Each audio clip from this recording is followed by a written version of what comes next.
Hello friends, we are going to be looking at the British Virgin Islands. Officially it's just the Virgin Islands, but because of their close proximity, you can see the borderline with the US Virgin Islands. The British was added before it, so it is known as the British Virgin Islands. To make that distinction, now, some people like to call it BVI for short.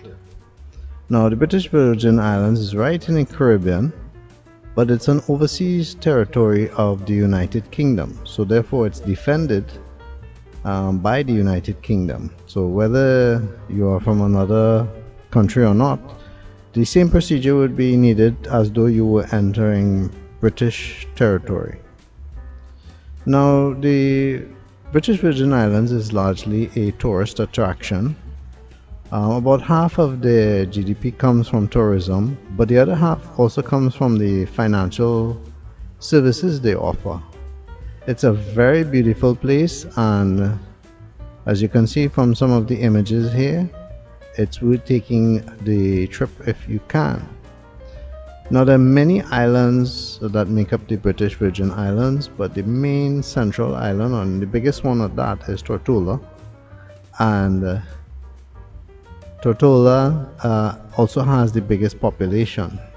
I think it's like 80 or 90% of the population resides there, and then the rest in the other outlying islands. I have up to as much as 50 smaller islands. Most are inhabited, but some aren't. Now, a little bit of the history of the British Virgin Islands. Before the British had it, they were part of the Dutch West Indies. A long history of jostling for power between a lot of European states, but the British finally captured it in 1672, and the British made it a separate colony in 1960. So it has its own political system with a governor who is appointed by, well, the monarchy, which would in this case be now the king, and they govern themselves in local affairs. The interesting thing is that even though it's a British territory, you would think they would use the pound sterling, but they don't. They actually use the United States dollar, which I guess is convenient considering their close proximity to the US Virgin Islands makes exchange more or less easy, and warrant the conversion between British pounds and US dollars. So one of the things that you can do if you ever come to the British Virgin Islands is, of course, go to the beaches. I mean, they have beautiful sea, sand, beautiful weather.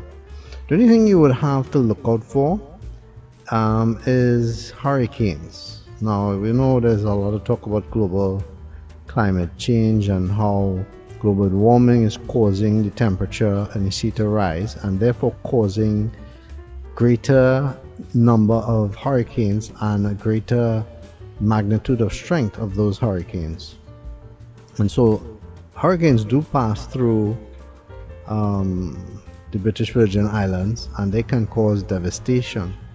So if you are going there for vacation, you would want to find out first, are there any hurricanes coming up and whatnot, to make sure that your stay is a safe and happy one. With regards to crime, there's hardly any crime on the islands. I mean, there's crime like anywhere else, but I think it's one of the lowest in the Caribbean. And to show you how low, there was one murder, I think, and that was years and years ago for the whole island. But I mean, the population isn't that big. It's almost 30,000, and that isn't much as comparison to crime for other places where there are hundreds of thousands or millions of people. But still, you can go there feeling more or less safe. With regards to the population itself, the irony is that the British Virgin Islands counts on a lot of foreigners coming in to work. So this workforce is more or less people from outside the British Virgin Islands. In fact, census was taken, I think it was only as low as 37% were actually born in the British Virgin Islands. Everybody else came from elsewhere. So I guess there would be a lot of migrants there, doing a lot of the jobs that probably many others would not do. You know, minimum wage jobs, jobs centering on hospitality and hospitality management, so that, you know, because with hotels and tourism, so that's a round the clock thing. Once you have guests and stuff, you can't be taking days off, because it's usually the holidays is when people want to go on vacation, and so, you know, they need migrants to work. There are some means for investment and stuff and for keeping your money overseas, but there is anti-money laundering, so don't think that you could do anything shady there. It is overseen by the British government, of course. So, have you ever been to Tortola or any of the islands, the British Virgin Islands? What do you think about it? What was your stay like? How much did you pay and so forth? It is quite expensive there as compared to maybe other of the more independent islands. So if you're coming from, let's say, another Caribbean island to go to the British Virgin Islands, you may find yourself paying a lot more than if you had stayed in your own island.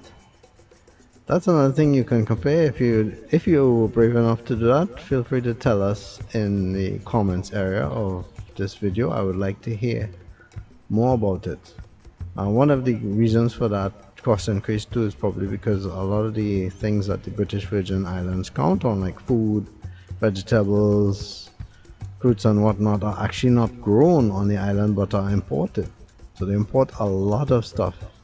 Thus, you would be paying a higher price to have it there. But anyway, I have to say I really love the place. It is beautiful to look at, beautiful to be, very peaceful.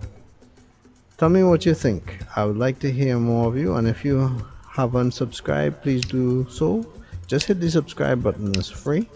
All you need is a Gmail account, and once you have a Gmail account, just hit the subscribe button. You'll become a part of JB's Man Cave, and that you would get notifications about new videos I release. In fact, I release new videos every day, and I have many other videos on the other islands that you can take a look at. So after watching this one, make sure to look for my home channel to see more stuff.